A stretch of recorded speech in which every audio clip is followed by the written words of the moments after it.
Peya est bachelier de la dernière session. À Maya-Maya ce jeudi matin, il a un rendez-vous avec un vol qui doit l'emmener loin du Congo. Je fais partie des boursiers de la maison russe, mais je reviens à Dongoni. Je suis venu pour prendre le vol, je pars en Russie pour faire la pisciculture. Il y a Peya, il y a également Orly. En communication avec un proche, elle dégage un sentiment de joie à l'idée de savoir qu'elle va bientôt quitter le pays pour aller étudier en Russie. Je suis vraiment heureuse, tellement contente même. Je voulais d'abord dire merci à notre député, Yves Fortuné. Comme Peya et Orly, ils sont 7 au total à avoir bénéficié des bourses d'études octroyées par la Maison russe au Congo. Des opportunités réservées aux bacheliers du lycée agricole d'Ongoni, dénichées et négociées par le député de la localité. Ce partenariat est parti d'une idée simple. Je me suis dit, nous avons un lycée agricole dans notre localité. Il faut arriver à former les jeunes dans l'agriculture. Nous nous sommes organisés pour avoir des coopératives. Et nous nous sommes dit, mais comment on peut faire pour que demain, dans les années à venir, nous ayons des cadres formés. Et j'ai vu l'ambassade de Russie, à travers la maison russe, faire des activités dans ce sens. Alors simplement, je me suis rapproché d'eux et la flamme s'est allumée.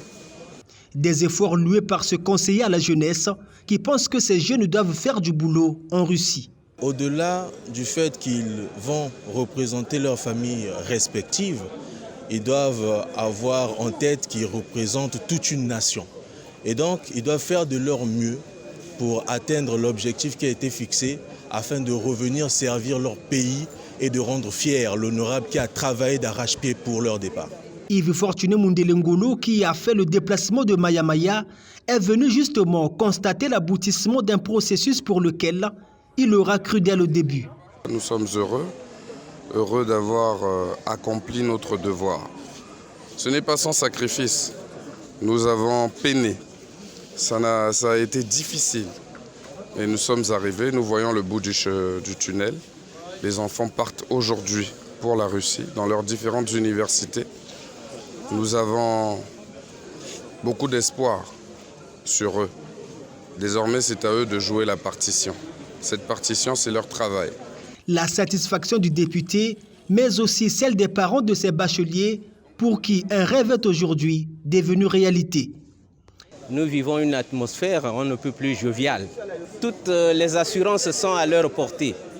En dépit du fait qu'il y a un climat conflictuel entre la Russie et l'Ukraine, mais tout doit se passer bien parce qu'en fin de compte, les gens vivent un climat vraiment pacifique là-bas et sur ce, les étudiants peuvent suivre leur formation sans crainte et terminer pour revenir avec les diplômes qui leur sont reconnus. À quelques minutes de l'ouverture des formalités, c'est l'émotion qui a régné sur le hall d'attente.